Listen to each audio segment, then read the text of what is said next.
Hey guys, it's Ron the Credit Don, and we're back with another 3-minute video tip. All right, today we're going to talk about 5 bad credit habits. All right, these are 5 credit habits that if you are involved in any one of these, you want to try to create a way to be able to break these habits. All right. These habits are what we see on a daily basis that are some of the things that are just detrimental to our clients' credit reports. All right, so let's get into it. Number 1 is spending more than you earn.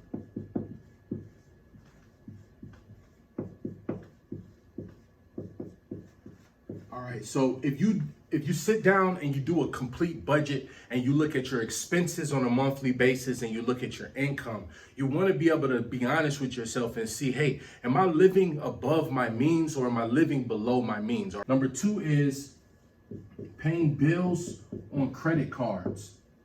All right, if you find yourself paying any type of bills on a monthly basis on a credit card, if you start relying on a credit limit to help you get over the hump on paying a bill on a monthly basis, you want to break away from that. Okay, you want to look and see, is that actually worth it for you to be able to keep that bill? It's going to end up catching up with you, and it's going to have a detrimental effect if you keep relying on the credit cards. All right, number 3 is taking out payday loans.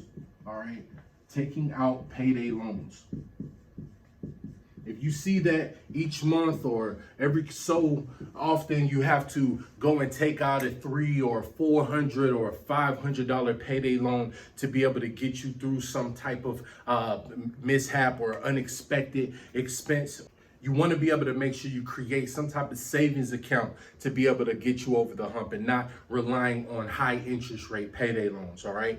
Number 4 is not being prepared for an emergency. All right. So if you're not prepared for an emergency, if you have any type of mishap that happens, any type of flat tire that comes about, or maybe your transmission starts to slip and you start to have some automotive work that you didn't plan on. All right. If this happens and you see that you're not prepared, then you want to be able to make sure you're honest with yourself and create a way to be able to get you through that. All right. Because it's going to kind of push you into step 2 or 3 where you'll start relying on other means. It's going to have a negative long-term effect. All right. You want to be able to make sure you create some type of savings, an emergency savings account that you don't go into unless you have a true unexpected expense. All right. And then number 5 is paying bills late. All right.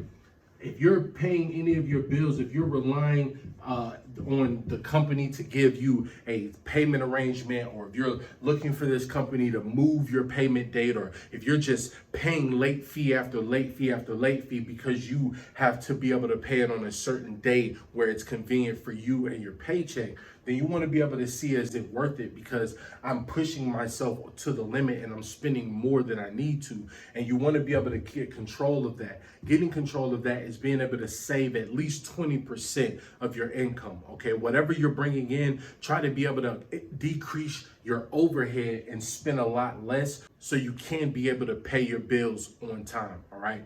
These things are going to be a lot helpful for people, especially if you're starting to live on your own for the first time, or if you're budgeting with a roommate or a spouse or a mate. These are things that you want to be able to just kind of take control of, being able to make sure you're creating some type of way to break these habits. All right. Hopefully this has been helpful for you guys. It's Ron the Credit Don from Complete and Total Care. Peace.